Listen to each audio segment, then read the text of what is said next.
Hi, welcome to Hands-on AI, where we walk you through AI Lab step by step. I'm Annie. And I'm Aya. Yeah, so in today's lab, we're going to talk about vibe coding with Gemini CLI.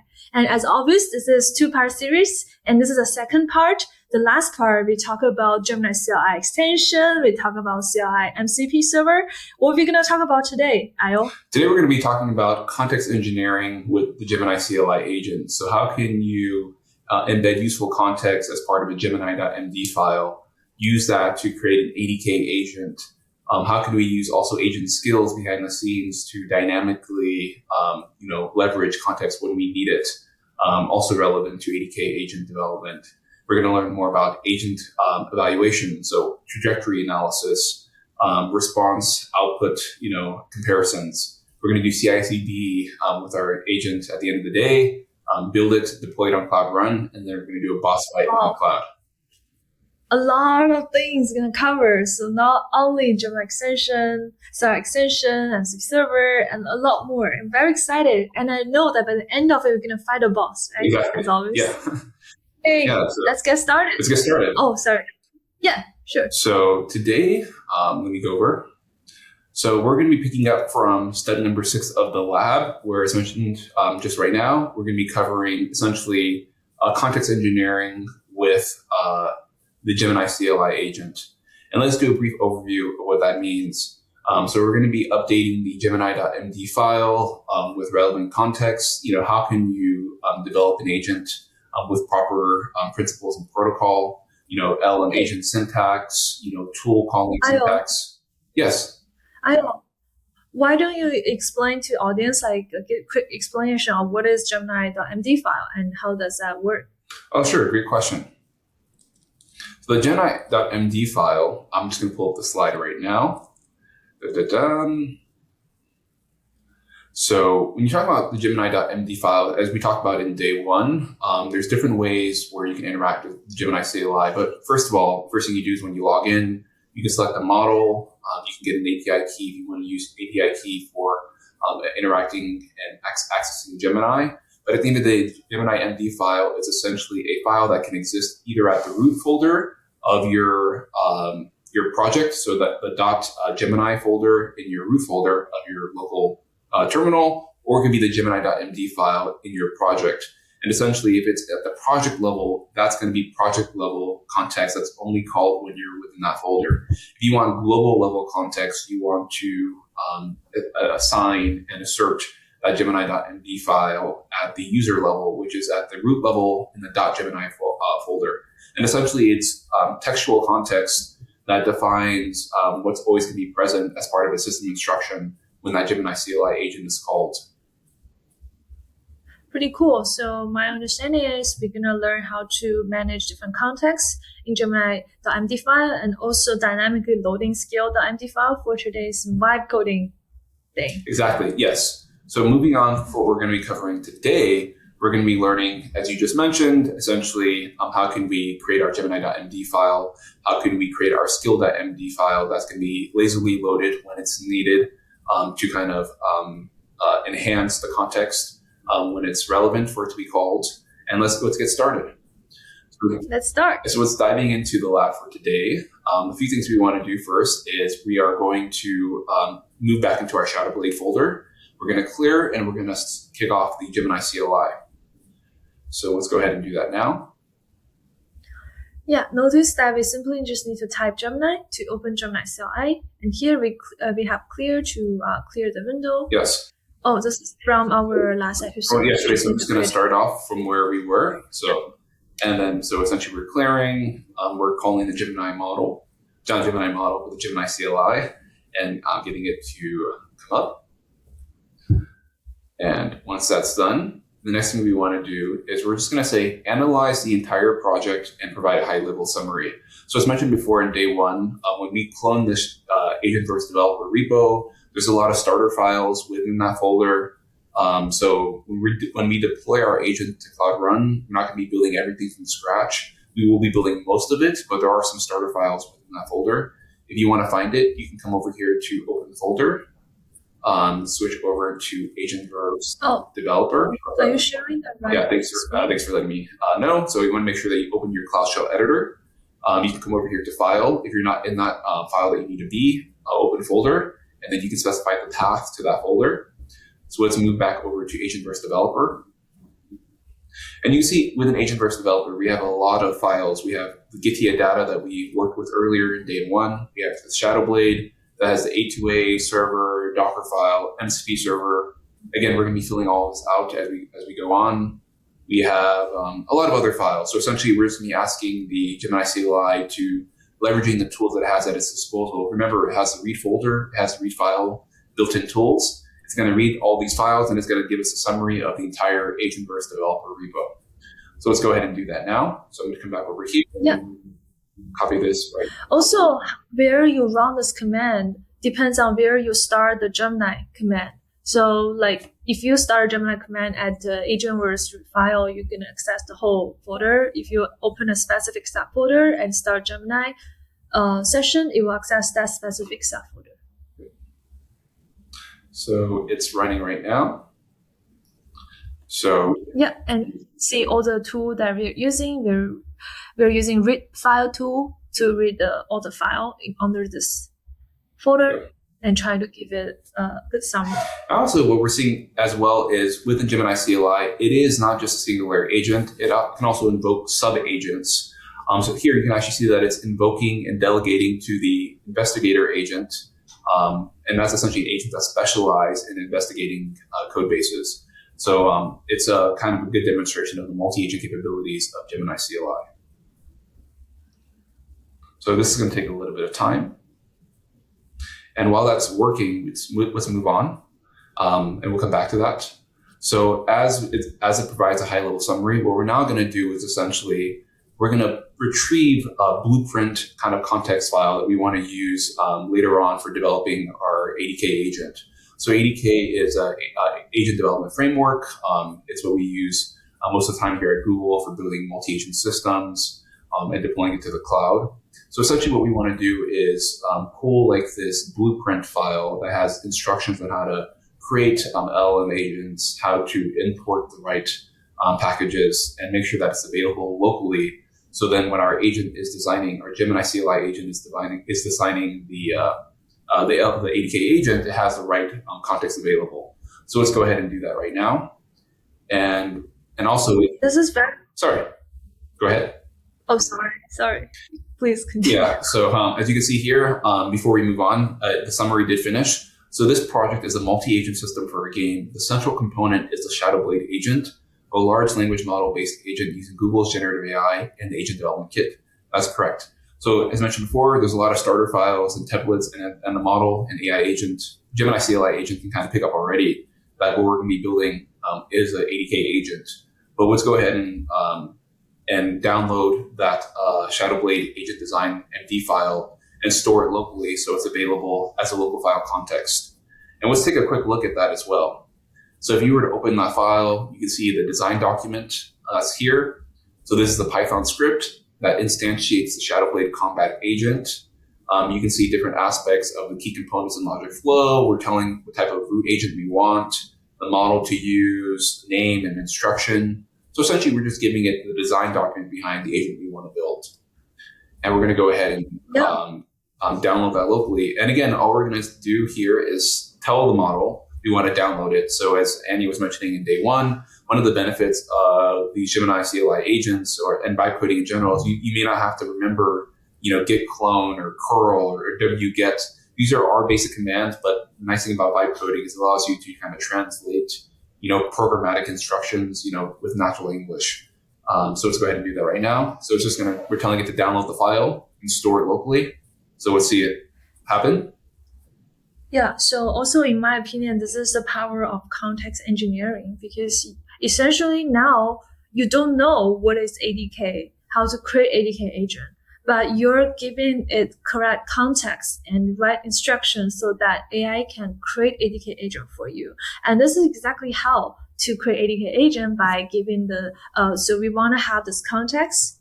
Basically, we want to save this file and store what is the design, for ADK, and later on we want to add context differently so that we can instruct AI to create things for us. Because this is very powerful, because a lot of time you complain that the model is not powerful enough or AI cannot do things for us. But if you be smart about, give it right context and in the right way, and then this is how you can master this art of vibe coding, right? Yep. And one may wonder, why are we designing the agent design.md file locally? Wouldn't we save this as a skill, or perhaps wouldn't we add this to the Gemini.md? That's where kind of like stylistic choices come into play. Some people may want to leave something like an agent design.md file as a local file within the project. Some people may want to insert it as part of the Gemini.md for the project level. So it's always called when you're within that project. So there's a lot of flexibility when you're kind of leveraging the Gemini CLI agent. There's really no correct way. If you want to leave your context within a file and have the model kind of refer to it, you can do that. If you want to have it, automatically referred to by putting it in the Gemini.md file, you can. And if you want to use skills, which we're going to talk about later, that's also kind of a good technique for efficiently loading, in context when you need it. So let's go ahead and say summarize the newly downloaded agent.design.md file for me. Do not attempt to create the file just yet. So essentially, we're referring to that file that we just downloaded. It's kind of summarizing it for us. The agent.design.md, it's kind of hard to, it's automatically scrolling for me, so I'll let it finish. Yeah. Let's take a look at different way of adding context, and then we can compare. Yeah. So while that's running, what we're now going to talk about is essentially going back to the Gemini.md file. So we talked about different ways of essentially context engineering the Gemini CLI. You can have local design documents. You could have the project level or user level Gemini.md file. And what we're now going to do is create our project level Gemini.md file. So here we're going to be providing a little bit more high level best practices for coding. So when you look at the agent.design.md file that we downloaded, that was very specific to ADK development, LLM agent, the imports, the instructions for the agent. Here we're giving it more best practices for how do you code in Python, add doc strings, add type hinting. And this makes a lot of sense. If you're going to be adding something to the Gemini.md file, and it's going to be called each time the Gemini CLI agent is invoked within that project, you want to make sure that it's general enough so that it makes sense for it to be called, whenever that Gemini CLI agent is invoked within the project. If it's very specific, then you most likely want to put it as part of a skill, or again, have it just be a local design document that you kind of infer and you invoke the model to call when you need it. And this is... Yeah, go ahead. Sorry. Oh, this is the memory of our Gemini CLI. And Io, why don't you explain, is this user level memory or project level memory? Yeah, great question. So let's think about when we say context engineering. So when you're providing a prompt to the Gemini CLI agent, that's the prompt. So when you say something like read this file, or download this file from online, that's essentially the prompt that you're providing. Short-term memory would be something like, again, the design document that we downloaded and we're storing as a local file, or it might be like the convo history that we have as part of the session in general. Long-term memory would be what we're storing in the Gemini.md file. So these are long-term context that's always going to be present, so we can stop the session, come back to it. It's going to be in the new session. So that's what we call like long-term memory, what persists beyond the current session. So we are saving that design doc in the file as short-term memory, and we save our MD file, Gemini.md file as long-term memory. Yes, you can consider that design document to be a form of short-term memory. It's kind of like a gray area. That locally design, it is in a way, it's kind of stored context that's accessible. What would you consider? Would you consider it to be short-term or long-term memory? Depends on, are you going to keep creating ADK agent? And do you want it to be a short-term or long-term? Because if you continue working on this project, probably it can be also long-term memory. I think it depends, because if you only use that in your one conversation thread, like you only open it with like Gemini and you start this conversation in this one session, this is short-term memory. Exactly, right? because the model reads it. It's only about... Yeah, sorry. Yeah, because it's only... Sorry. Yeah. No, please. No, I was going to say I completely agree. Like if we tell the model to read the file, but you only do it as part of the session, then it's going to be part of the session history. But once you go away from that session, it's no longer there, as opposed to something like the Gemini.md file. Yeah. Yeah. Gemini ID file, like it's always available no matter what session you open with Gemini. Yep. Okay. So coming back over here to the lab, so what we're next going to do is we're going to create our Gemini.md file at the project level. And again, all we're doing is providing best practice coding guidelines for our agent to follow when it's developing our ADK agent in Python. So I'm going to come over here and copy this and then come back over here to the lab. So coming back to the lab, we can see that the summary of that agent design MD file that we downloaded is finished. So the agent design.md file document outlines the persona and operational guidelines for an AI agent named Shadowblade. And it has the persona, the key characteristics, and so on. So that's pretty much what we saw in the file, if you recall. So that's a pretty good summary. So coming back over here, let's go ahead and create our Gemini.md file. So what we want to do is exit out of this Gemini CLI agent. And we want to go ahead and run this local command, where essentially all we're doing is creating that Gemini.md file at the project level. If we do ls, we can see now that there's a Gemini.md file within the local folder, as opposed to the global level or user level, which would be within the .gemini.md file or folder at the root level. So we went ahead and did that. So let's go ahead and relaunch our Shadowblade or Gemini CLI agent within the Shadowblade folder. And then let's see what our memory looks like. So if you recall from day one, memory add, memory show, that's a way of seeing what context is currently available as part of long-term context for that particular agent. So whenever you add something to Gemini.md, it gets loaded each time that Gemini CLI agent is called. So if we do memory show, we can see what it has as part of its memory. Yeah, this is very powerful because every time we end our session, our conversation with Gemini, and Gemini is not able to remember your guidance in this conversation. So by saving those in memory in Gemini.md file, Gemini always know this guidance as part of the prompt, and then it will follow the instruction. So yeah, so I think this is very powerful if you want to save something like design doc or in this case, our ADK design instruction, right? Some guidance over here. Yep. So we went ahead and ran it. So let's go ahead and see what happens when we do memory show.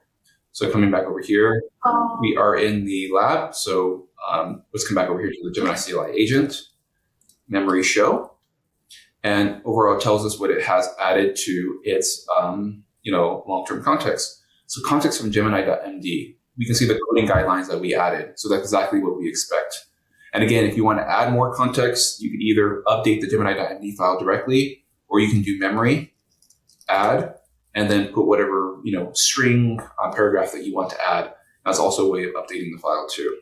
So I'm going to go ahead and clear it. So let's come back over here to the lab. And now we're going to learn more about agent skills. So Annie, so when I say agent skills, what comes to mind? Oh yeah, so agent skill, I think is a good.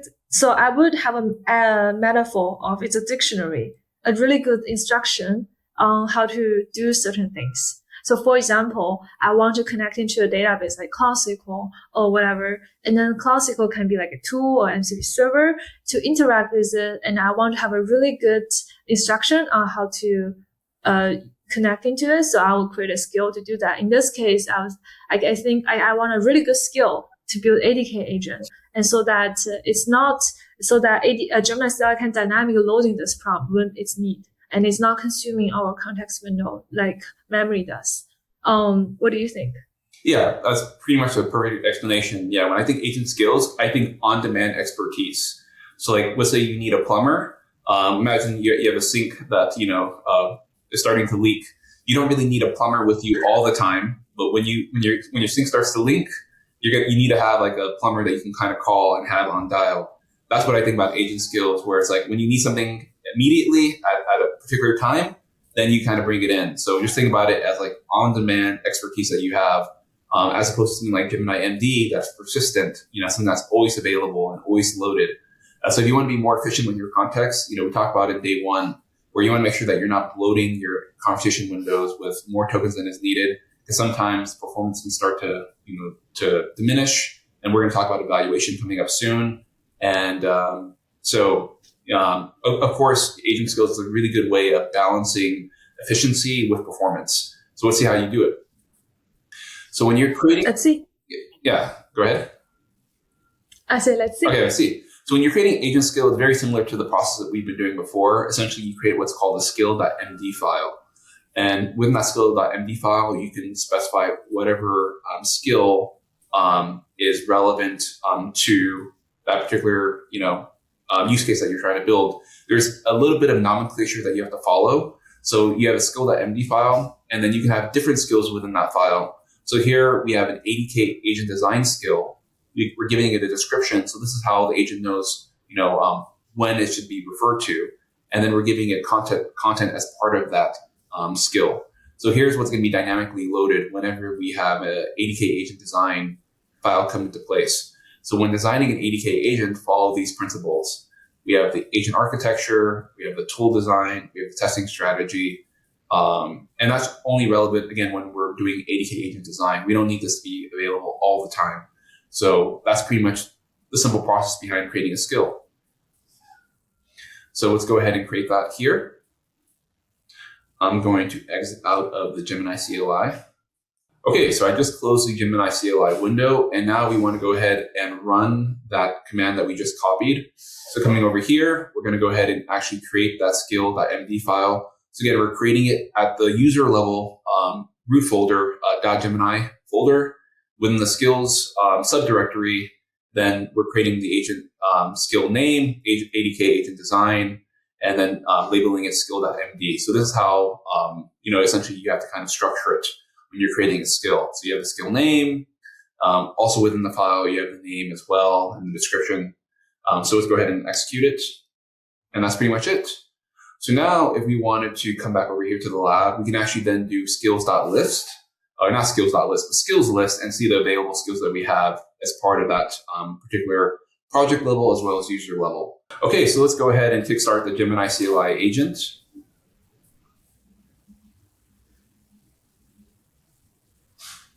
It will take a few seconds.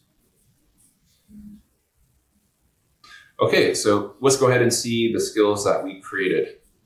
So if we were to go ahead and do skills list, we can see that available agent skills now is ADK agent design, and we can see the description for that skill. So everything is working as expected. So let's double check to see if the agent actually knows when to invoke that skill. So if you remember from day one, when we did the tools list, let's go ahead and do that now.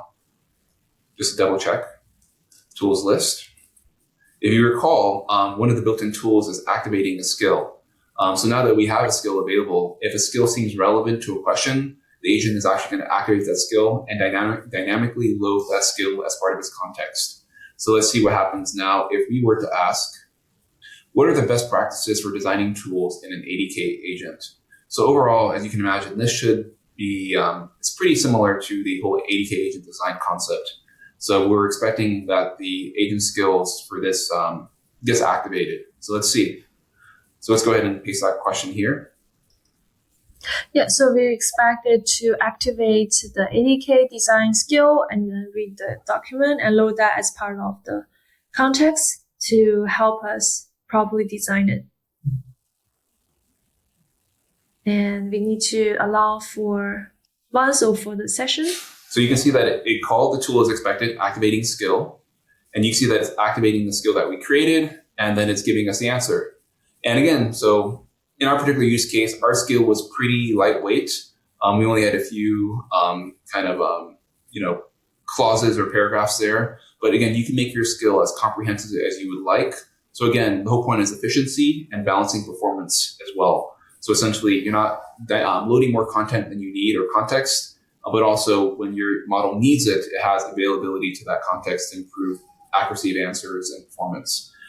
So that's pretty much it. So we just learned essentially how could you do things like long-term memory with a Gemini.md file. We learned how you could still reference local files for kind of short-term memory in our agent design.md file that we downloaded from the GitHub link. And we also just learned how we can do skill activation and skill creation. So moving on, let's think about what we now want to do. So what we're now going to tell our agent to do is actually go ahead and create code for our agent. So remember, the whole point of this is at the end of the day, we want to create and deploy an ADK agent that's going to be part of our boss fight. So we're actually going to have our Gemini CLI agent create our LLM agent based off of the agent design doc, as well as based off of the Gemini MD context that it has. And let's see what it does. So, yeah, basically it's loading all the Gemini.md file and also activate the skill to create ADK agent that does what we want.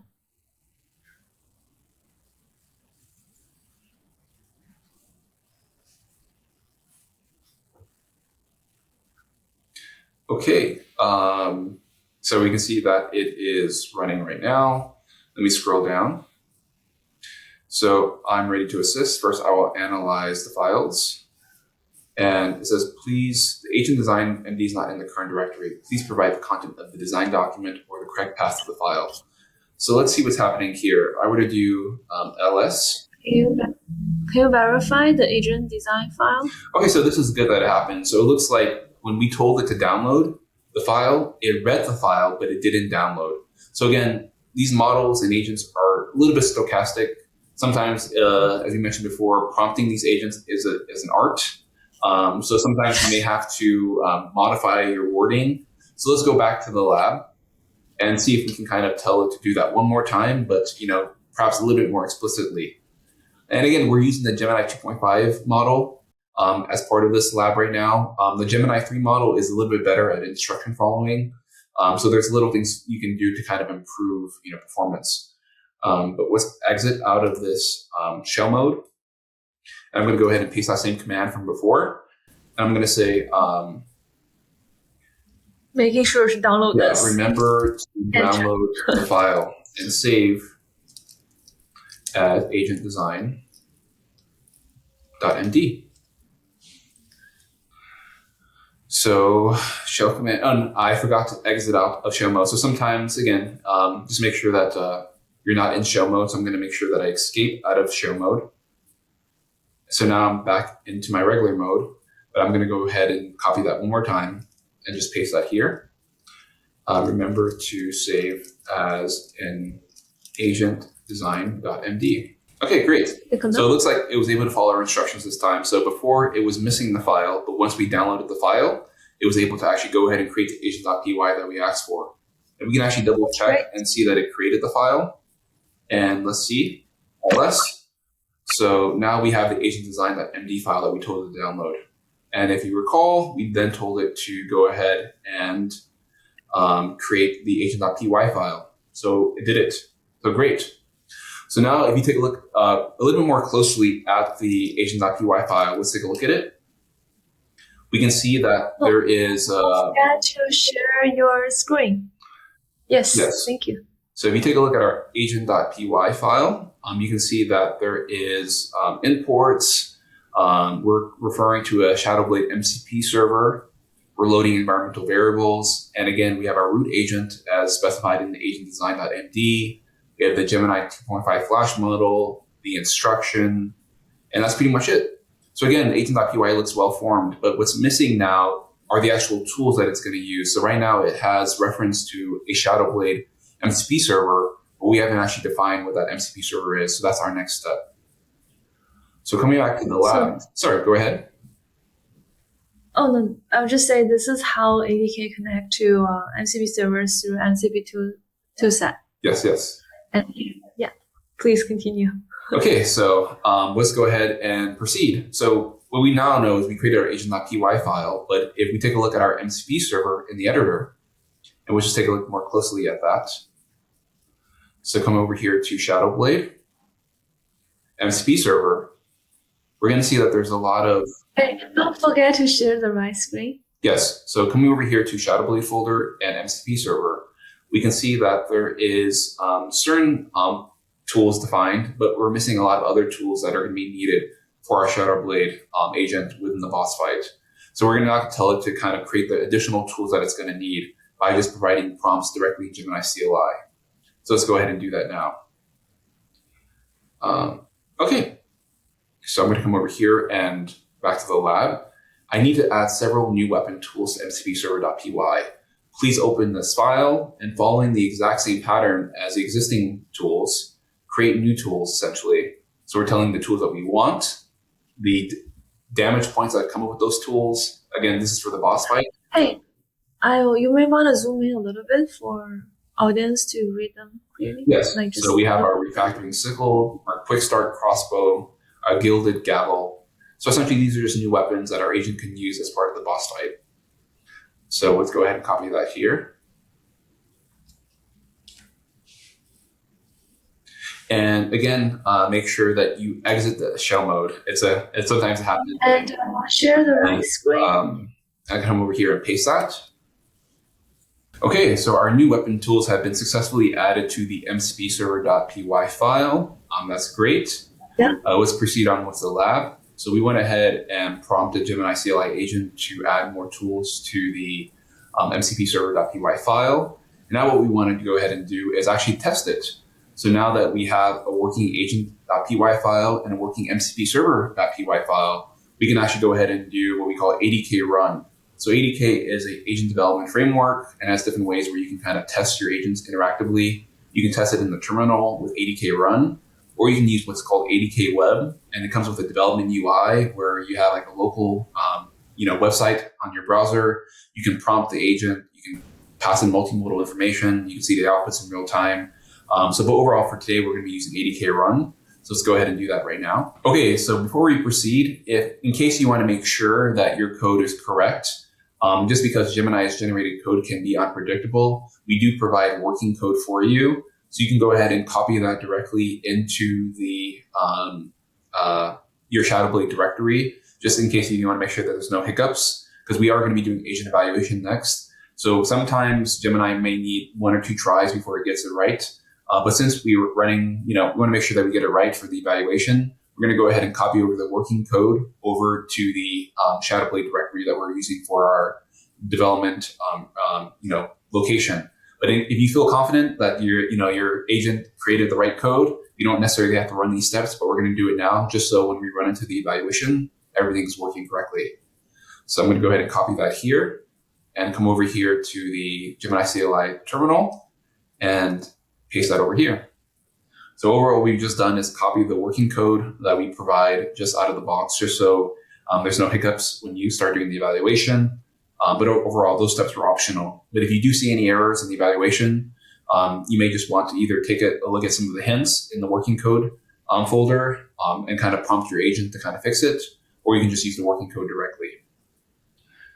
So coming back. Let's continue testing with ADK run. Yeah. So now we're going to go ahead and actually just go ahead and kick off ADK run. So again, as mentioned before, ADK run is essentially an interactive terminal CLI where you can prompt your agent in real time. And let's go ahead and do that now. And again, it's not the Gemini CLI agent. What we've just done is create an ADK agent that's also interactive. So let's go ahead and kick off that ADK agent.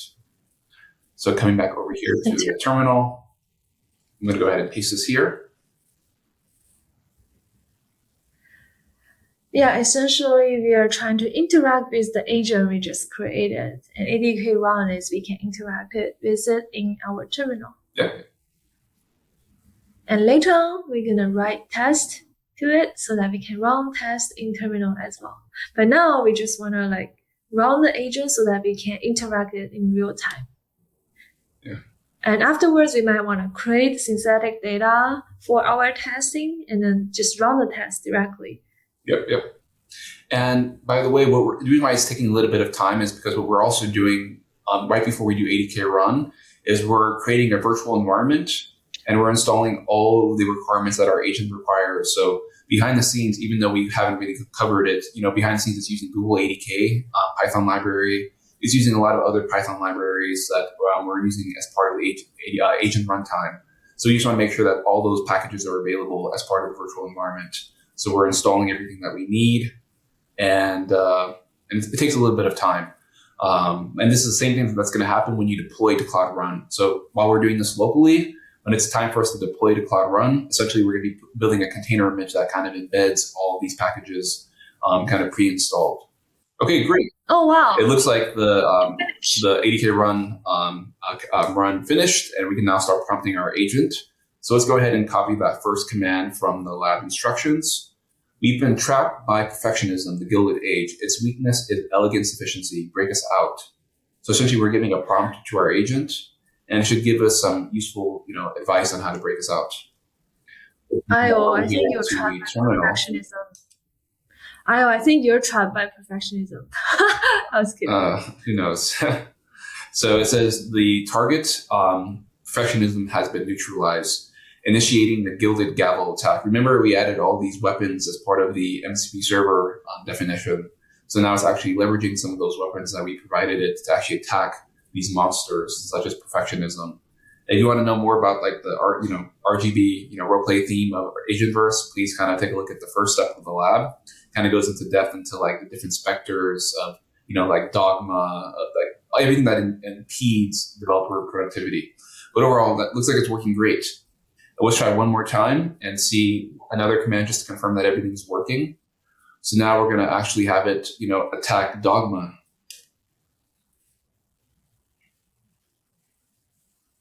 Okay, target dogma has been neutralized, initiating the Granite Maul attack, outputting 115 damage points. Okay, looks like everything's working. It looks like our agent is slowly getting to the point where it's going to be ready for the boss fight. Okay, so let's abort and let's move on to the next step of the lab. Yeah, so it seems like the agent is working by just simply interact with it, but still we're not sure it's actually, working as expected. So we probably want to properly test it. Just not only rely on the ADK run to test it, we want to actually set some metrics and like run the test automatically to test our agent behavior, right? Exactly. So let's think about what we're going to be building next. So what we're going to be building next is how can you now evaluate your agent performance? So what we've done so far is we built a running agent with ADK framework. But how do we know when it's actually doing what we want it to do? Is there a way where we can programmatically actually evaluate, performance from a tool calling perspective, from a response output quality perspective? And yes, we can. So ADK comes with what we call an ADK evaluation suite that allows us to create what we call golden truth data sets, see how well our current outputs are matching with those golden truths, come up with statistical, accuracy numbers on how well it's doing from a tool calling perspective, as well as from a response output quality perspective. And we can automate this with what we call pytest. Pytest is a traditional framework for, Pythonic, CI/CD workflows, where it allows you to automate unit tests. You can do the same thing with your agents. And let's move forward. So, Annie, so can you walk us through this diagram? So when you say like compare expected trajectory and expected response, what do we mean by that? Yeah, so to evaluate agent, first you need to say whether the agent is doing what you want. The final response is correct, right? So you ask agent, do this attack, whether its response meet your expectation. And also you need to evaluate to trajectory, basically whether it's using the right tool at the right time, passing the right parameter. So it's a trajectory that you want to measure. So here, we want to, so if you take at the top of it, we want to have expected trajectory and expected response. This is what you expect agent to behave. Like this is the expect agent, the final response, and the expect agent, how to use the tool, and what is the final, what is the tool being called. And then you run the query, agent with query. So the right thing, right arrow. So you run it with a testing query. For example, you have a test saying that, you have a test input say, can you do this attack or something like that? And you send it to the agent and you get an actual trajectory and actual response. So that is actual response for this testing query. And on the left-hand side, you're setting the passing criteria because, AI is not like traditional software. It's like you have to do, traditionally we do the assert true. You want to making sure they're exact the same. But with AI, you're setting the criteria so that you're measuring how close they are. Right. So here you have the setting so left-hand side, you're setting the criteria. And then at the bottom, you're comparing the expected, trajectory and response to the actual trajectory and response, and using the criteria so that to evaluate whether they pass them or not. And eventually you get this evaluation report to say whether they test or not. Because so for the passing criteria on the left hand side is in ADK is from 0 to 1 that to identify that how strict the tests are. Yeah. I anything to add? No, that was a really comprehensive explanation. But it really comes down to comparison of expected trajectory, expected response with actual trajectory, actual response, and you get a nice evaluation report that helps you kind of determine how well things are going. So let's go ahead and actually implement that ourselves. So going back to the lab, let's go ahead and proceed with the steps. So we walk through the architecture of what we're building. And as mentioned before, for you to actually have what's called like an expected, you have to have some sort of golden truth data set. And the way you kind of represent that in the ADK world is with what we call a sample.evalset.json. So it's essentially a JSON that specifies the user content. So what's the prompt? What's the expected response? And what's all the intermediate tool uses that are expected to be called to get to that final response? So let's say, to get an answer, the agent must call tool A, tool B, and tool C. You can actually put that as part of the intermediate data that's expected as part of that evaluation for that particular, input from the user content. So essentially, that list of eval cases that you have, there's a couple components, the user content. So this is the prompt, the final response. This is the expected, or ideal expected output from the agent. And again, all the tool uses that it can call in between. Can you zoom in a little bit? Sure. Also, thank you. And also, this golden data set is like what we expect the agent to behave. Yeah. So let's go ahead. You want to run the test? Yeah. Sorry. So let's go ahead and ask the agent to go ahead and actually create that eval set for us. So let's go back to the Gemini CLI agent. And I'm going to make sure that I'm sharing my tab. And let's go ahead and open it here.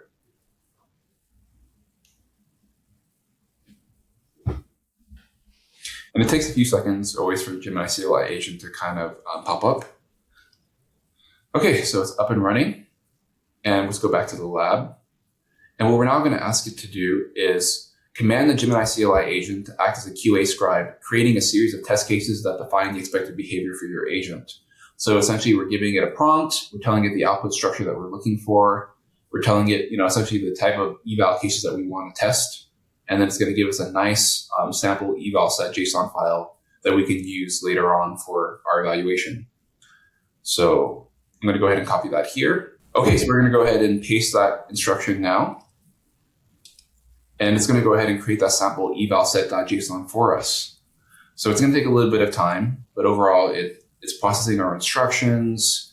It's coming up with the JSON golden truth dataset that we want to use. And we'll just give it a little bit of time. Yeah, also here we're directly using AI to creating this golden data set. You can also create this golden data set at ADK Web UI just simply by talking to agent. And then if you like your conversation and want to use that as an expected result, you can, on the ADK Web UI, there's a button to say, add this to the eval set to directly generate the eval set.json. Essentially, you're just creating a testing data from a different way and use that as a golden data set to evaluate your actual result, and then you use matrix to criticize whether they're how close they are to see whether the pass the test. Okay, so it's created the sample eval set.json. We can double check to see if it was created. So I'm going to go into shell mode really quick and run ls, and we should see a new file created. So we see sample eval set.json. Great. Okay, so let's proceed with the rest. So now that we've created the sample eval set.json, we're ready to actually go ahead and start off our initial evaluation with ADK. But as you all know, for an evaluation, you have to have some sort of criteria. And Annie, how do you define criteria in context of the ADK?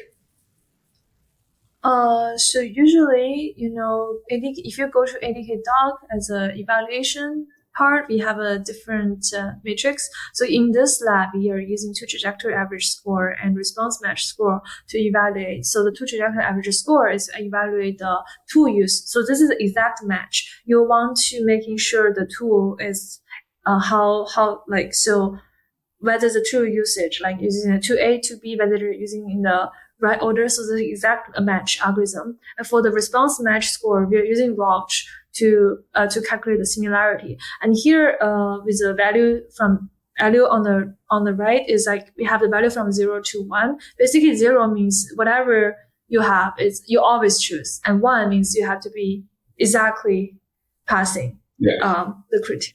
So how I usually like to set the criteria is I like to, of course, I want to have at least one matrix from trajectory and at least one matrix from final response to evaluate both sides. And when it comes to the value, it depends on your use case. For the final response, I like it to be relatively lower because, it's hard for you to let the agent to answer exactly what you want, right? But for the two trajectory, it depends on the simplicity of the agent design. What about you, Al? Yeah. How do you use it in your... Yeah, great question. And you made a good point about there being other evaluation criteria that's available with ADK. So if you go to the ADK documentation, there is an evaluation criteria page. And here's just a quick summary of all available criteria. So what we're using as part of this lab are the top two. But I like to use oftentimes things like hallucinations. So see how well the model is actually grounded in the content that it's supposed to be grounded in. Safety is also an important one. Oftentimes for healthcare use cases, you want to make sure that it's not saying anything that's perhaps like deleterious to the user. So there are a lot of other criteria that you can use. But overall, the most common, as you mentioned, are these top two. So we're going to proceed with that. So pretty much all we're doing is essentially defining the criteria thresholds that we care about for our evaluation. So we want to make sure that at least there's some sort of response match score to an extent. We know that RUG is not a perfect, evaluation metric because it's using things such as like word length similarity and stuff like that, which is not necessarily the best correlate of semantic similarity. So we're just going to set a really low threshold for that. And for tool trajectory, we're just going to set that to 0 for now because we don't really want to kind of fail based off the tool trajectory. As long as the model calls the tool that it's supposed to call, that's what we care about. So we're going to go ahead and this is already saved for us within the folder. Coming back over here to the Cloud Shell editor, we can scroll down to the testconfig.json and we can see the criteria that's already been laid out for us. So now all we have to do is go ahead and trigger ADK evaluation. So let's go ahead and do that now. So coming back over here, for us to trigger that ADK evaluation, all we have to do is essentially make sure that we're in the right environmental, location. So we're going to make sure that we're back in the virtual environment that we kicked off for the ADK run earlier, just because that's all the packages that we're going to need. And then we're going to do ADK eval, specify the shadow-blade directory, specify the golden truth dataset we want to use, so the sample eval-set.json that we created earlier. And then we're going to go ahead and use that testconfig.json as our criteria. And this is pretty much the syntax for that with ADK. So coming over here, I'm going to go ahead and paste it. Terminal. Yes.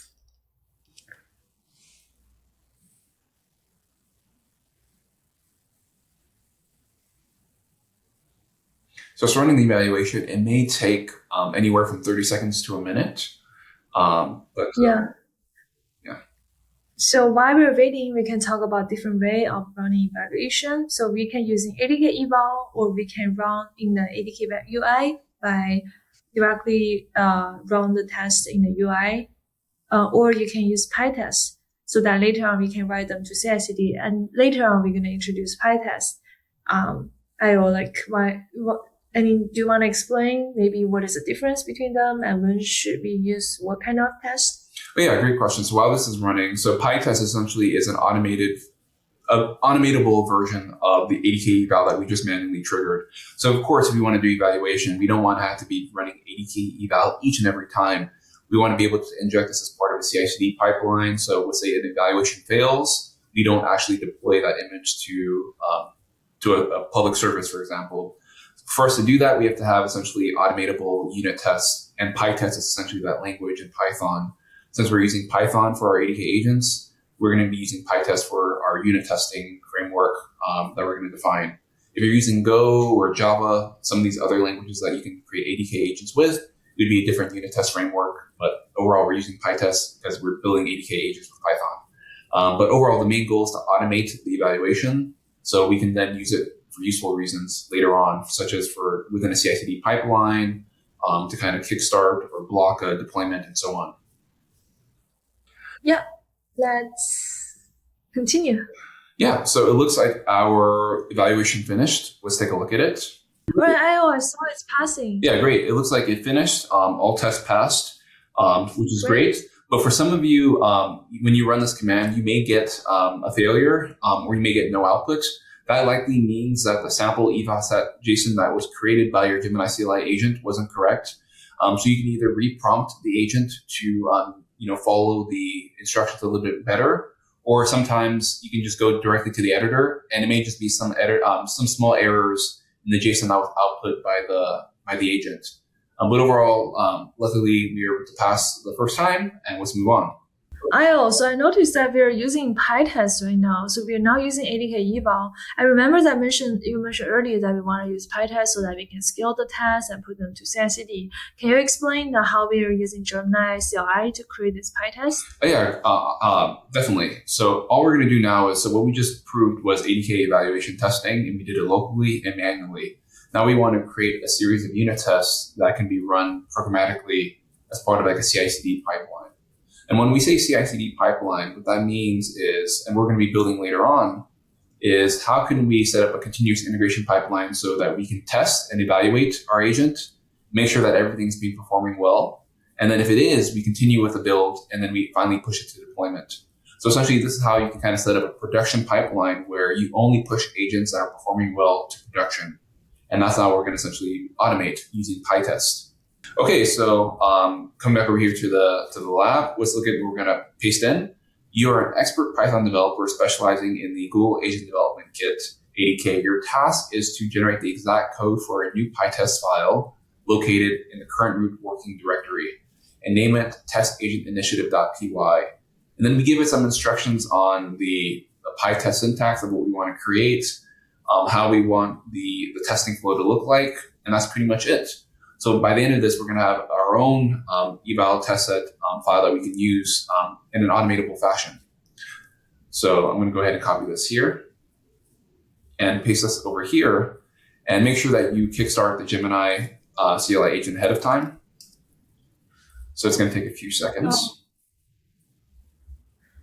Yeah, this is so powerful because if you think about it now, we're using Gemini CLI to create ADK agent. And now we are using Gemini to create synthetic data to test our agent.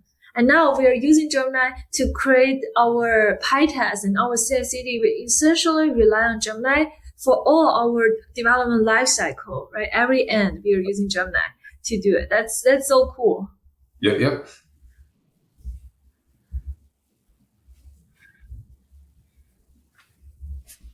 Okay, so it went ahead and created the file. So we have our testagent-initiative.py file in our local. So let's go ahead and take a look at it really quick. So ls, and we have the testagent-initiative.py. So that's great. So I'm going to exit out. And before I do, let's go back to the lab. And that's pretty much it for this lab. So the next thing that we want to do is go ahead and actually we can take a look at the file. You're going to see code that looks like this. So essentially, when you're using pytest language, essentially you're doing add pytest mark. So this is the decorator in Python, asyncio, async testing. You specify your evaluation criteria, the file path of the test eval set JSON that you want to use, and then you run the agent evaluator. And this is all happening asynchronously in a programmatic fashion. And that's pretty much it. So come back over here. Let's go ahead and copy this so we can go ahead and actually run this. And I'm going to go ahead and exit out of this file. Yeah, so making sure to share your terminal. Yep. And again, like previously, we were using ADK eval to specify our test file, our testing data, our config file. But for this pytest, we basically put together the config file and test file in one Python file with pytest, and you simply just need to run this pytest so that it will load the data, load the matrix, and run the test and for you. And you can eventually write this to CI/CD so that you will always run this test before you deploy. Okay, great. So we finished the testing, and let's move on. So let's think about what we've learned so far. We learned how to do ADK evaluation manually. We learned how to create our own golden truth data sets. We learned how different evaluation criteria work with ADK. So you can do response match average score when it comes to something like trajectory evaluation. There's different criteria that are available as well. So there's a lot you can do with the ADK framework. And again, you can automate it with pytest. So moving on, we're now going to now that we've tested our agent, we've run it locally, now the time has come for building it. And we're now going to learn how to do a CI/CD pipeline with Cloud Build, build a container image, add in our testing framework within it. So essentially we only run and deploy agents that are actually working, and then we're going to have a boss fight. How does that sound, Annie? Yay! I can't wait for boss fight. Yeah. And let's put it to pipeline. Yeah. So moving on to the next step of the lab before the boss fight, what we're going to now do is we're going to prompt the Gemini CLI agent to actually go ahead and create our CI/CD pipeline. So it's going to create the Cloud Build YAML file for us, and then we're actually going to execute it and then create our deployed agent on Cloud Run.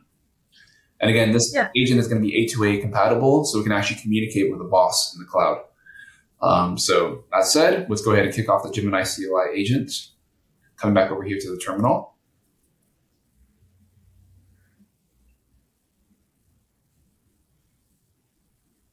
And let's think about what we want to tell the agent to do. So we're now going to essentially ask it to use Google Cloud Build to kind of create the pipeline for the CI/CD process. So as mentioned before, it's going to be creating a Cloud Build YAML.file.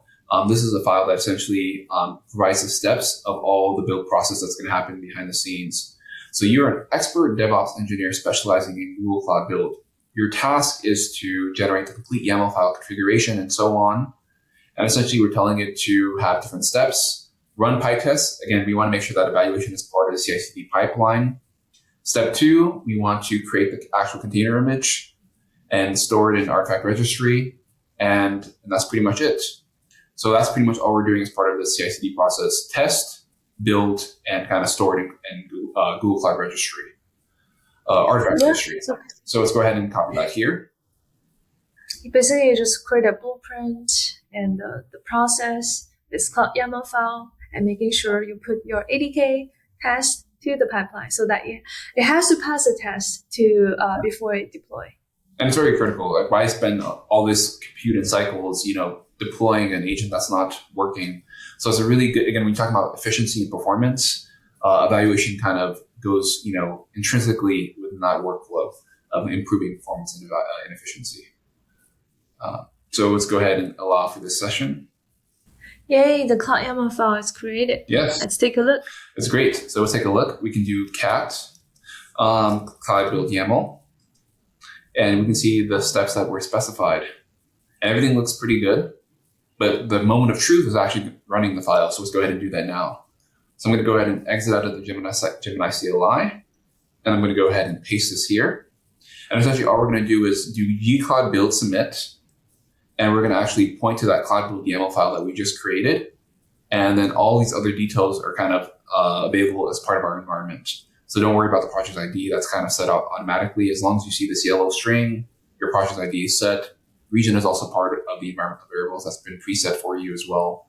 And the repo name is also part of the environmental variables. So I'm going to go ahead and run that here, and it's going to kick off a gcloud build process. So while this is running, you're actually going to be able to see this in the Google Cloud Console. But right now, all it's doing is actually seeding the environmental variables. So as I mentioned before, that's the repo name that was plugged in, that's the region. And here you can actually see the logs. But also, if you want to see it in the Google Cloud Console, you would just come over here to search Cloud Build.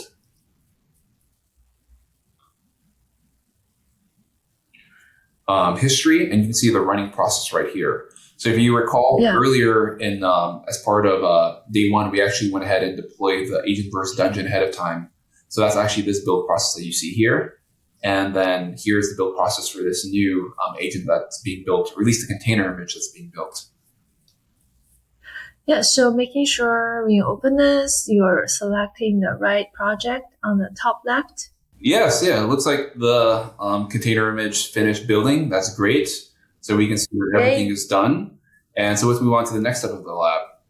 So now that we've built the container image for the agent, now we actually want to go ahead and deploy it. So to do that with G-Cloud, essentially G-Cloud run deploy, the name of the service, or in our case, the agent that we're deploying, so Shadowblade agent, the image. So this is going to be the image that we just built. So again, we're just going to be providing details of the image path. We're going to be providing A2A details, such as the port number, where you can find the well-known path and things like that. And then that's pretty much it. And this is very important, where when you deploy on Cloud Run, by default, it's kind of authenticated request only. But since we're doing a lab, we want to essentially allow kind of free request between different services. So we're just going to say allow unauthenticated.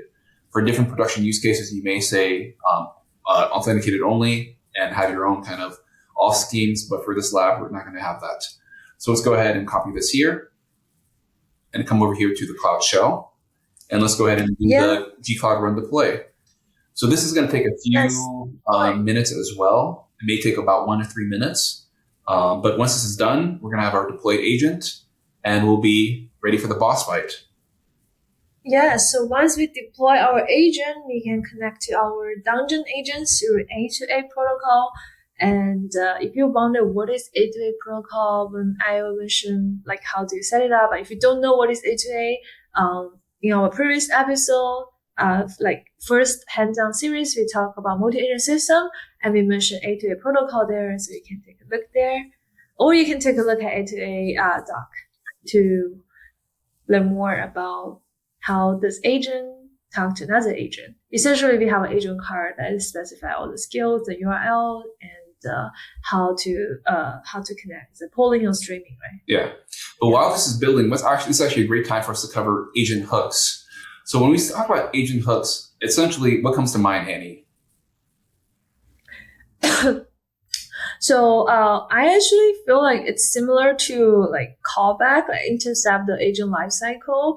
So when it talks about agent hook, it's like also intercept this lifecycle. Yeah. And at a different point, you can like add your custom logic. Exactly. And that's really great explanation. So essentially, when you're building these agents, there's so many, workflows behind it, calling tools, calling agent skills. How can you actually control when some custom routine or logic gets invoked? You do that through hooks. And essentially, we actually go ahead and build our first hook with the Gemini CLI agent, just so you see how that works. And then Andy mentioned, hooks essentially exist in many different contexts. With ADK, they're called callbacks. Essentially, the same type of mechanism that allows you to insert your own custom logic at different points of the agent lifecycle. So we're going to learn how to do that now with the Gemini CLI agent. So coming back over here to the lab, let's actually walk through the steps right now. So if you're creating a hook, all you pretty much have to do is, again, in the hooks folder of your Gemini, .gemini folder in your root folder, you're going to create a new file. And you can specify whatever you want it to be, such as tool logger or, log observer, whatever you want the hook name to be. And essentially, we're just going to be creating our own custom hook file. So let's take a look at the code. Tool logger.she. And essentially, whenever a tool gets invoked, we want to log when that tool got called. And essentially said that decision was allowed. So that's pretty much all we're doing. So essentially, this is more of like a logging use case. Let's say you have like a data governance thing that you have to kind of ensure that whenever an agent gets called, you're kind of logging what that agent did. Here's how you can do that, leveraging hooks. So let's go ahead and create our hook. This is really powerful because you basically add this observability for Gemini CLI into better understanding what tool it's using and how does each tool call. Yep. And so we've just created our hook at the .gemini root folder. And now that we've done that, we can actually then go ahead and update our Gemini settings.json file. So hooks work very similar to the way that, custom MCP server integration works with from the settings.json perspective. So once you've created the hook file, or at least the code behind it, you have to also specify how it's going to be integrated with the Gemini CLI agent from the lifecycle standpoint. So there's different things that you can do, such as before tool, after tool, session end, session start. Okay, so what we're going to go ahead and do is we've created the tool logger hook script already. We're actually then going to go ahead and update our Gemini settings.json file and specify how we want the hook to be used. So we want it to be used before a tool gets called, and we want to match any tool. So if you had a regex, let's say you only want to be certain tools, we could do that as well. And we want to call the tool logger hook, and pretty much that's it. And let's go ahead and do that right here. So we're going to go ahead and actually specify as part of the settings.json how we want the hook to be used. It's don't forget to share your screen. And also it's very interesting that we also have our tools and MCP server in settings.json file as well. Yeah. So I'm going to go ahead and open the Gemini CLI agent. So we went ahead and created the script behind our hook. We've now configured it as part of the Gemini settings.json file. And now we're actually going to go see if it actually took as part of the Gemini CLI agent. So if it's working the way we expect it to, if we were to do hooks, we should see a new hook that was added. So if you take a look, we can see our configured hooks. So we have our before tool hooks, which is the only one that we've added so far, our tool logger that's enabled, and we can see what it's meant to do. So essentially what it's going to do is going to call this script at this particular path. It matches any tool, and essentially we're going to allow it up to a timeout of 5 seconds. But overall, it shouldn't take that long to, log something like this. But overall, it's pretty powerful if you want to have a script that's pretty long. You don't want to time out. So there's a lot of configuration that the Gemini CLI gives you. So now that we've created our hook, let's go ahead and actually test it. So now what we're expecting is whenever we call a tool, we should be logging what tool is called. So I'm going to go ahead and come back over here to the lab. So let's say if we were to say something like, what files are in the current directory? We're expecting that particular function call, most likely going to be the list directory or read files tool, is going to get actually logged behind the scenes. So I'm going to go ahead and copy this here and paste this here. And it's going to kind of do its process behind. It's most likely going to call one of the built-in tools, list directory or read files. And sometimes the agent takes longer than expected. So if you see something where it's taking longer than expected, always feel free to cancel out. But overall, it just finished. And also, one thing to keep in mind is that there are kind of quota limits behind the scenes. So sometimes it's not so much the agent that's taking time; it just has to kind of wait for quota capacity to kind of come back. So overall, you can see that it called the read folder built-in tool. And if we were to take a look at the logs, we should see that be logged. So I'm going to exit out, or you don't necessarily have to exit out if you don't want to. But I'm going to go ahead and do shell mode and cat, and let's take a look at our log file that we created. So we can see at this particular time, we called this tool and list directory.